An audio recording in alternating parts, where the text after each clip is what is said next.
आपकी ऑडियो में कोई इशू आ रहा है, मैं आपकी तरफ दोबारा आती हूँ। जी आमिर साहब, आप किस तरह से देखते हैं आर्मी चीफ के अलविदाई खिताब को, और जिस तरह से उन्होंने कहा कि फ़ौज ने अपना कथारसिस शुरू कर दिया और अब जो सियासतदान हैं उनको अपने रवैयों पर नज़रसानी करनी होगी, आप किस तरह से देख रहे हैं? और जो वो मशवरे उन्होंने सियासतदानों को दिए, आपको लगता है कि सियासतदान उन मशवरों पर अमल करेंगे?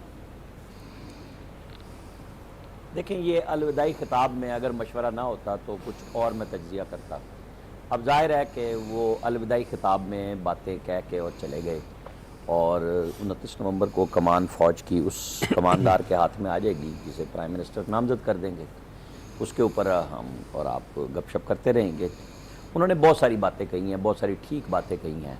पिछले साल फरवरी की बात की जब हफीज़ शेख साहब इलेक्शन हार गए थे यूसुफ रज़ा गिलानी से, और फिर एतमाद का वोट लेना पड़ा, और फिर उस वक्त आखिरी दफ़ा इनको बताया गया कि अब हमने वोट डलवाए हैं, आइंदा आप अपने तादियों को और अपने MNAs को खुश रखें और ख़ुद रखें, हमसे उम्मीद ना रखिएगा। लेकिन उन्होंने न सिर्फ उम्मीद रखी बल्कि चढ़ाई रखी, तो नतीजा हुआ अदम एतमाद। और ये सारी कहानियाँ हम सब रोज़ाना की बुनियाद पर बात करते हैं। जनरल बाजवा ने चुके बात की मशरक़ी पाकिस्तान की, तो उन्होंने वो सियासत पर डाल दी। तो उनको या तो एक बड़ी डिबेट पाकिस्तान के अंदर खोल दी जानी चाहिए कि सानिया मशरक़ी पाकिस्तान क्यों हुआ, मुद्रमान कमीशन को सरकारी तौर पे जारी करके उसके अंदर सारे किरदारों को जो कुछ भी करना है तय करा दें। वरना फिर उस वक्त देखें ना, फील्ड मार्शल का टाइम था और उसके बाद आगा याया, जनरल आगा याया मौजूद थे, और उसके अंदर भुट्टो और मुजीबुर रहमान एक करैक्टर थे।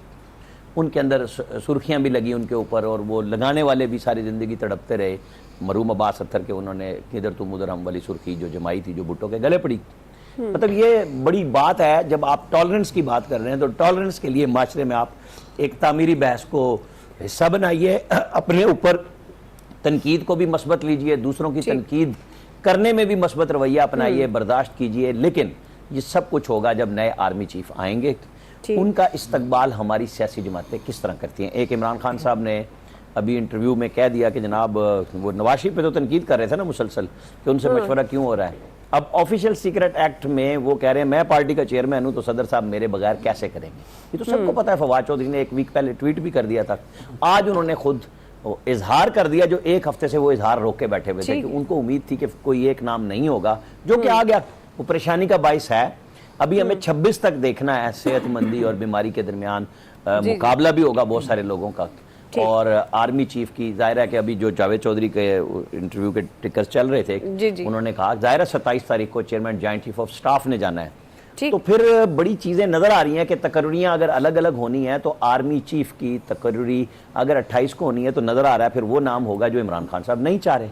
लग यही रहा है, और डॉक्टर साहब ने भी गुफ्तगू कर दी है।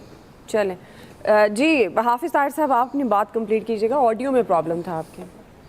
गुजारिश ये है कि मैं समझता हूँ कि